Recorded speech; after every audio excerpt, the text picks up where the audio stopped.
Quand on arrive en Inde, les chocs que subissent généralement les Occidentaux, c'est de voir la grosse masse de population. Il y a beaucoup de monde. Il y a beaucoup de bruit. Ça grouille de partout. Il y a beaucoup d'odeurs. Alors il y a une stimulation qui est incessante. À tous les niveaux, tous les sens sont sollicités. Alors de ce côté-là, c'est très accaparant, c'est fatigant. On se fatigue très vite au début. Ce qui me frappe le plus en Inde, c'est probablement l'hospitalité des gens, indépendamment de leurs moyens. Quand un étranger arrive chez quelqu'un, eux autres vont souvent sortir cette phrase en hindi « Atiti Deva Bhava ». Les étrangers sont des rois, sont des dieux. Alors, on est vraiment reçu avec beaucoup d'attention, beaucoup d'hospitalité. Et ça, c'est renversant. Quand on arrive d'une société qui est beaucoup plus avare de son temps, et on arrive dans une famille indienne qui a peu d'argent et qui nous offre en fait les meilleures choses qu'ils ont à leur propre disposition. Alors, c'est touchant, ça. Bon, je pense que c'est clair, le contact avec l'altérité est toujours une source d'enrichissement, parce qu'on apprend quand on est confronté à l'autre. L'autre individuellement, l'autre en tant que culture, c'est ce dialogue entre notre culture et les autres cultures, entre moi-même et l'autre en tant qu'individu, qui permet de réfléchir sur soi, de se remettre en question.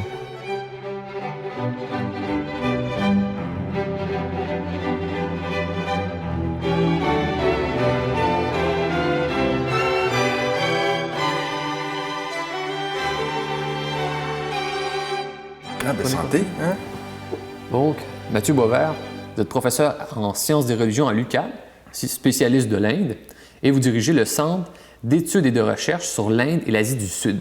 Et vous avez sorti de nombreux livres, dont un livre, L'Inde et ses avatars, aux presses de l'Université de Montréal. C'est un collectif, plusieurs chercheurs, un livre volumineux qui permet de couvrir respectueusement la plupart des facettes de l'Inde d'aujourd'hui.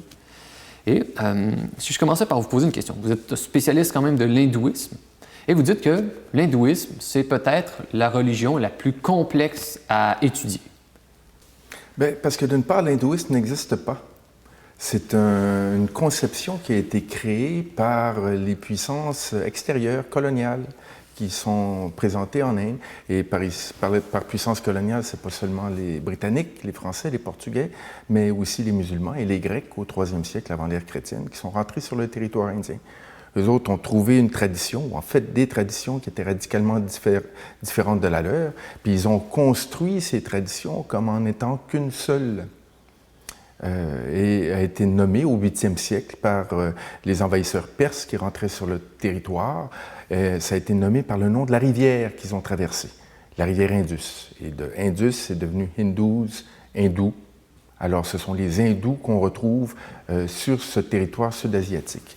Mais il faut comprendre que par hindouisme, ce concept qui a été repris par les puissances coloniales occidentales, on retrouve toute une multitude de traditions, là. J'imagine que, en tant que spécialiste de l'Inde, vous êtes parfois agacé par une question où on vous demande de nous résumer ce que l'Inde est.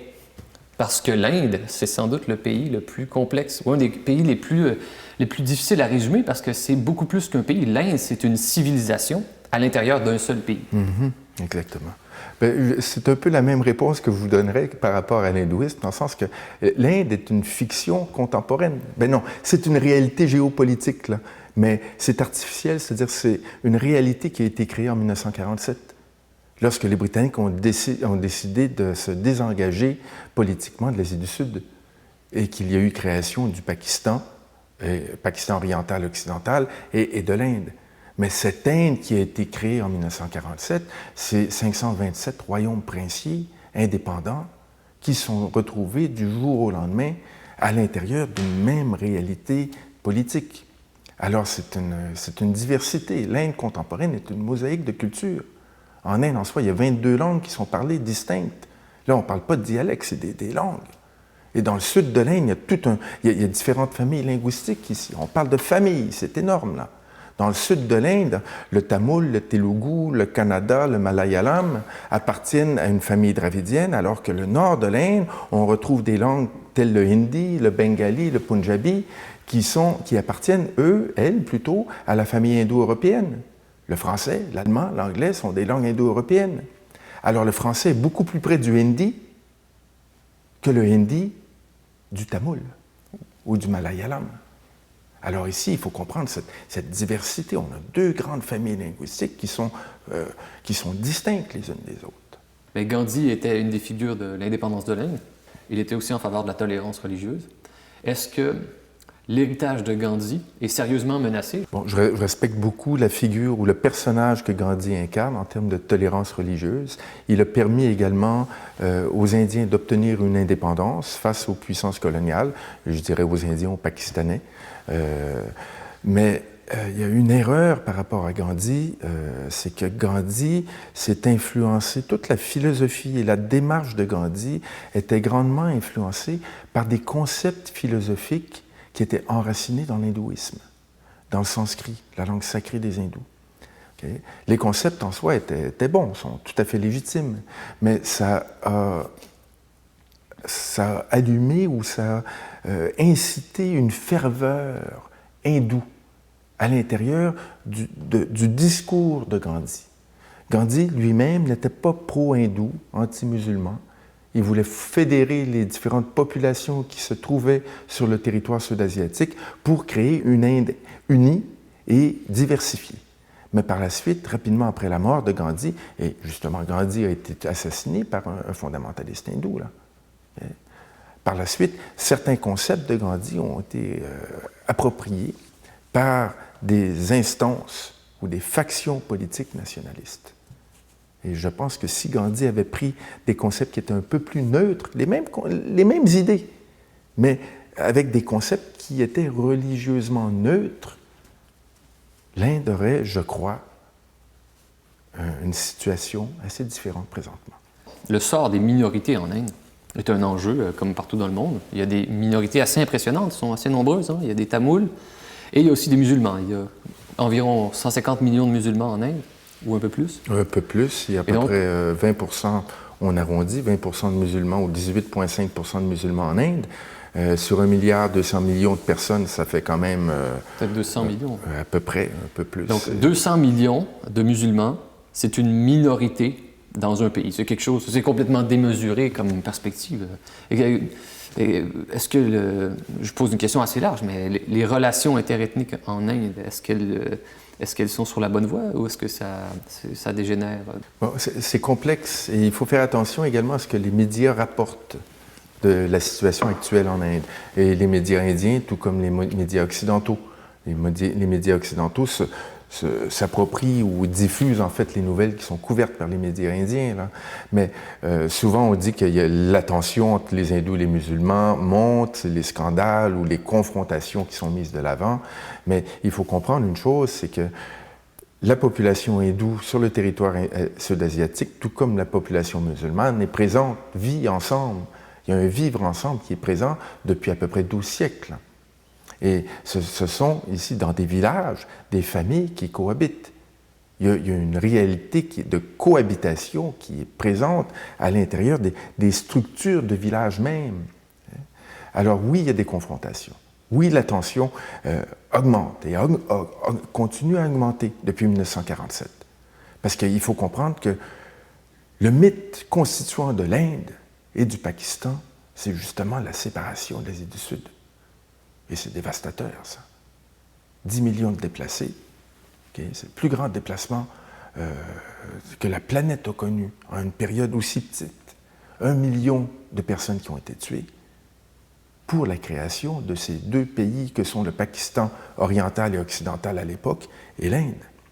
Alors, dans le mythe fondateur de chacun des pays, on a ses parents, ses grands-parents qui ont été tués dans ce déplacement de population, parce que, bien entendu, les hindous qui habitaient le Pakistan nouvellement créé, voulaient quitter ce pays qui devenait un pays musulman, et les musulmans qui habitaient en Inde voulaient rejoindre un pays qui serait un pays propre à leur religion, parce qu'ils pensaient qu'à l'intérieur de cette république dite laïque, mais à majorité hindoue, qui ne serait pas bienvenue. Et alors, il y a eu une double migration de part et d'autre qui a été extrêmement meurtrière et qui laisse encore des traces. Là. Vous, en tant que spécialiste de l'Inde, Dans l'introduction au livre L'Inde et ses avatars, vous parlez des représentations qu'on se fait de l'Inde depuis la nuit des temps, comme d'un monstre ou une sorte de trou noir où on projette toutes les peurs occidentales, toutes les créatures les plus farfelues. Et donc, à quoi ça ressemble cette projection de l'Inde comme d'un monstre? Déjà au IVe siècle, avant l'ère chrétienne, dans certains textes grecs, Hérodote et d'autres, on a une vision de cette Inde. Une vision qui est paradoxale, monstrueuse, comme vous disiez, mais également avec des sages, des ascètes, pleins d'une connaissance incroyable. Okay? On est dans le mythe, on s'entend. Mais l'Occident, encore aujourd'hui, carbure sur ce même mythe paradoxal, bicéphale de l'Inde. Okay? Une Inde sale, pauvre, où il y a des voleurs partout, okay?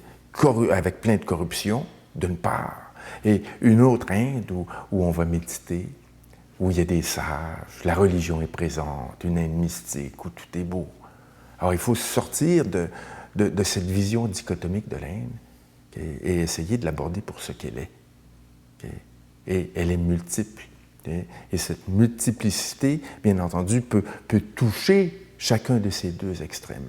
Mais entre les deux, il y a un vaste monde. Une des évolutions majeures de l'hindouisme, je le mets entre guillemets parce que j'ai bien compris ce que vous avez dit tout à l'heure, une des grandes évolutions majeures de l'Inde, c'est sans doute la disparition théorique de la classe inférieure, c'est la classe des intouchables. Oui. Est-ce que, je présume que oui, mais dans la pratique, il reste toujours une classe d'intouchables qui existe en Inde? Bon, d'une part, les intouchables, ce n'est pas une classe. Il y a 4 classes sociales et à l'extérieur de ces classes, on retrouve les intouchables. Alors, ils sont exclus de cette structure sociale.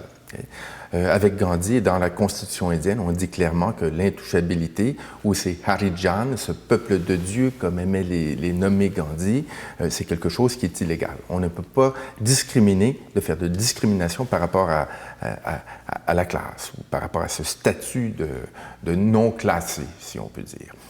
Mais dans la pratique, on se rend compte que ceux-ci sont toujours présents. Et il faut comprendre aussi qu'il y a différentes façons d'être en Inde. Okay? Ils sont comment les Québécois? Ils sont comment les Canadiens? Ils sont comment les Occidentaux? Il y en a de toutes sortes. Okay? C'est la même chose avec les Indiens.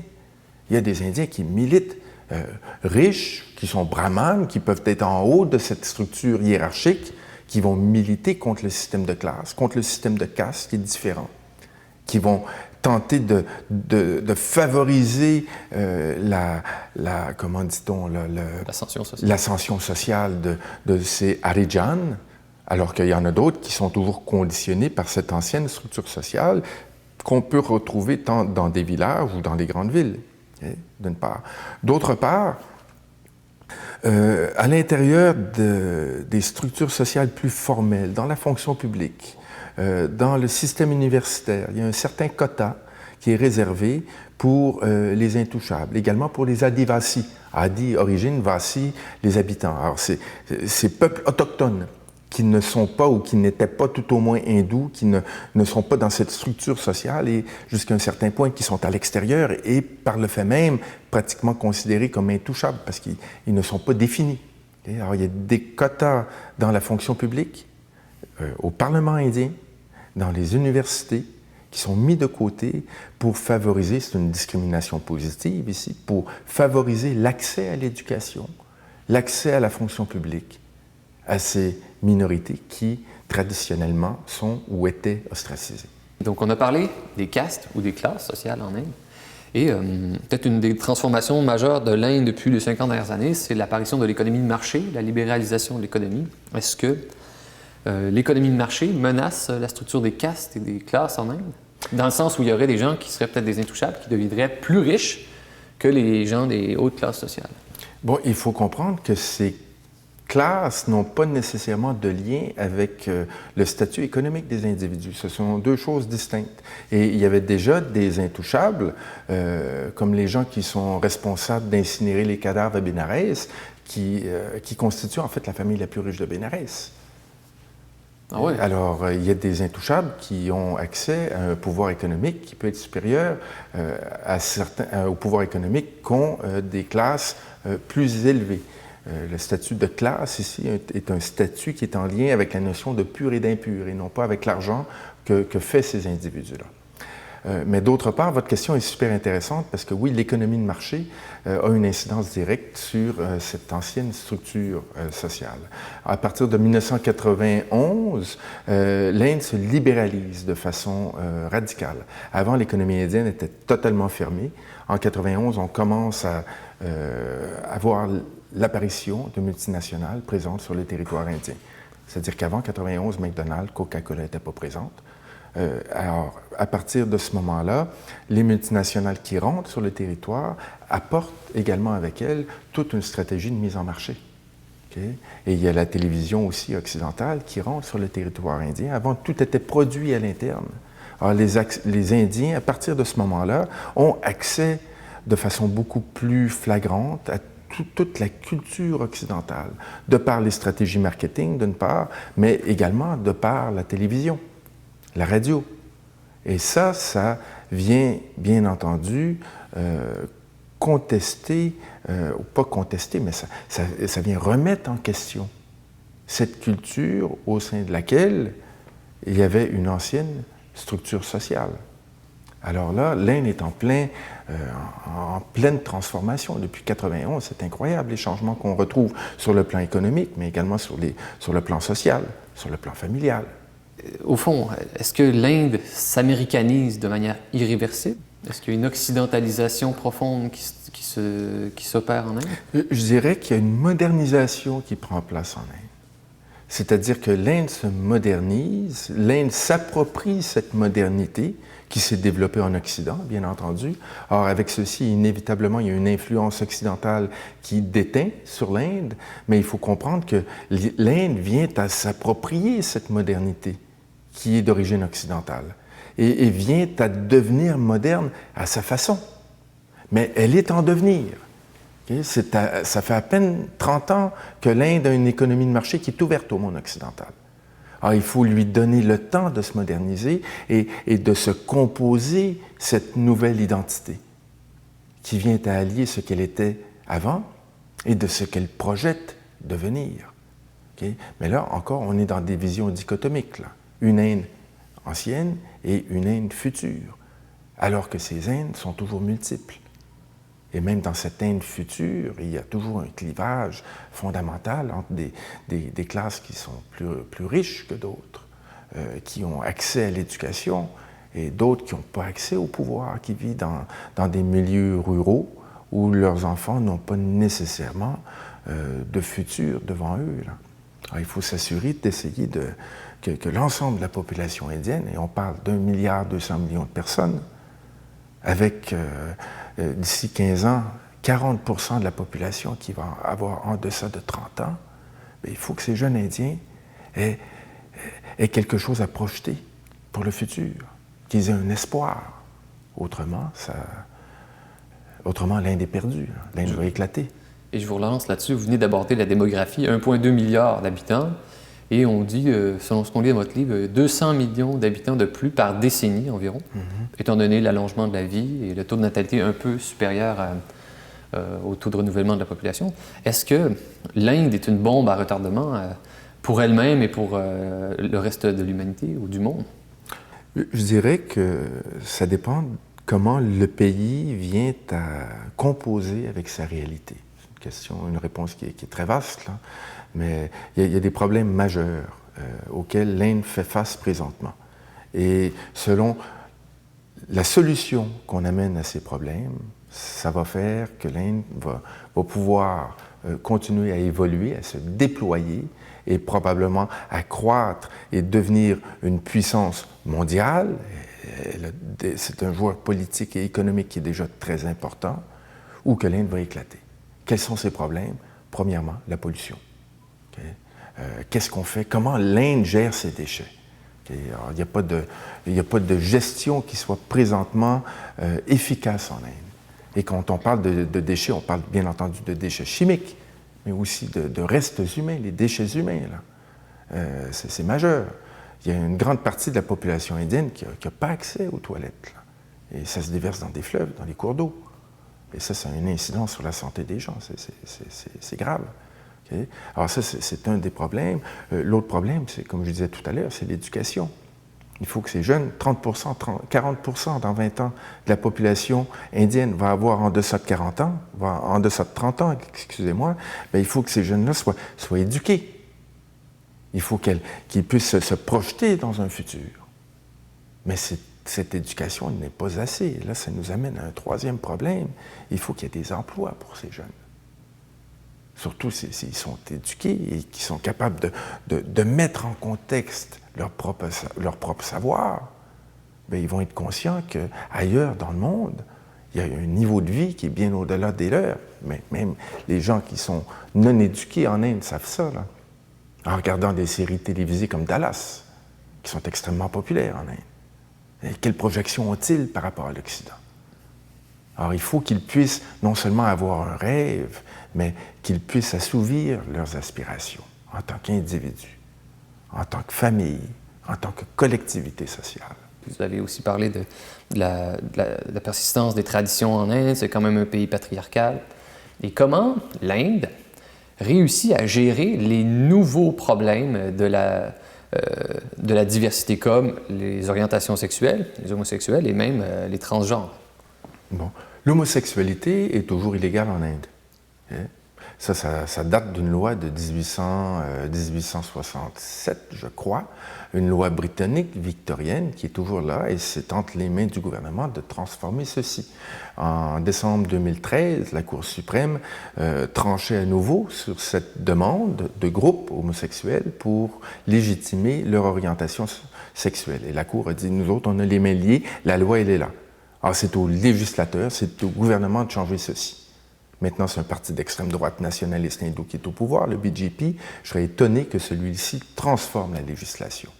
Ceci dit, cette même Cour suprême, 6 mois plus tard, venait à trancher et à reconnaître légalement l'existence d'un troisième sexe en Inde. Les hommes, les femmes et un troisième sexe. Ni un ni l'autre. Ces fameux transgenres. Okay? Alors, il y a toute une population sud-asiatique qui se réclame de ce troisième sexe, okay, et qui existe depuis plusieurs siècles également.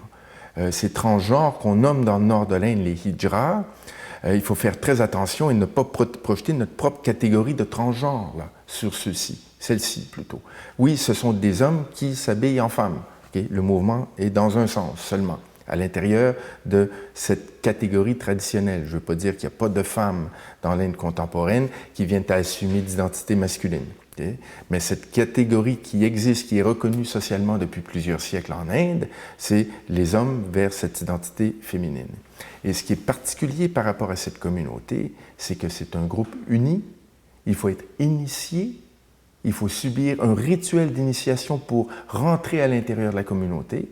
On vit en groupe, okay, et on est une communauté qui, jusqu'à un certain point, rejette le monde, comme les moines et les moniales, comme les fameux ascètes, les sadhus en Inde. Ce rejet du monde, ce rejet de la société traditionnelle indienne se fait premièrement et avant tout par le refus de la famille, le refus d'avoir une descendance si importante pour l'ensemble de la population sud-asiatique, musulmane, jaine, chrétienne ou hindoue. Parce que les transgenres n'ont pas d'enfants. Ce sont des hommes qui assument une identité féminine. Ils vivent en communauté, ils ont des rituels d'initiation, ils ont des gourous, des maîtres, à qui ils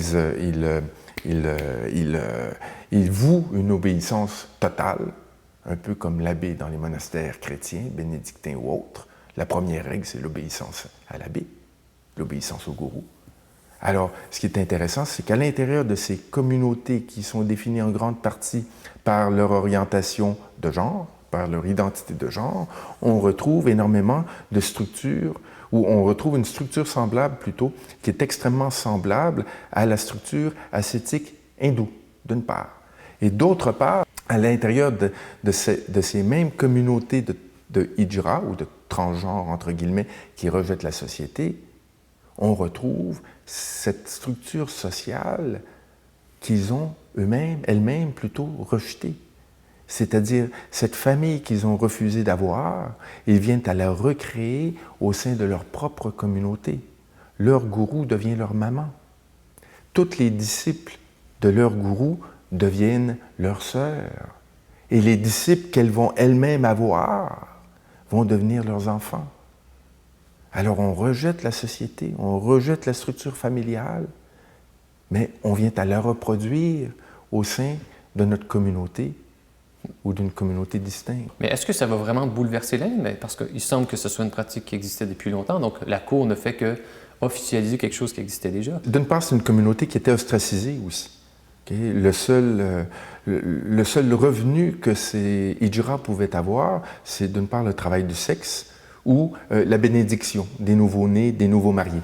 Alors, on est dans un genre de paradoxe, là, parce que le travail du sexe est perçu comme étant impur, et cette bénédiction, elle est religieuse. Okay? Mais de par cette reconnaissance de la Cour suprême, il y a d'autres, graduellement, okay? On espère que ces communautés ou les individus qui appartiennent à ces communautés de transgenres vont pouvoir intégrer de nouvelles professions, vont pouvoir devenir avocats, vont pouvoir aller à l'école sans problème, à l'université, et ainsi intégrer d'autres voies professionnelles. Alors, d'une part, il y a une reconnaissance légale qui va faire en sorte, on espère, sur plusieurs années, une décennie, 2, 3, qu'il va pouvoir y avoir une insertion un peu plus, tout ça c'est graduel, mais un peu plus présente à l'intérieur de la société.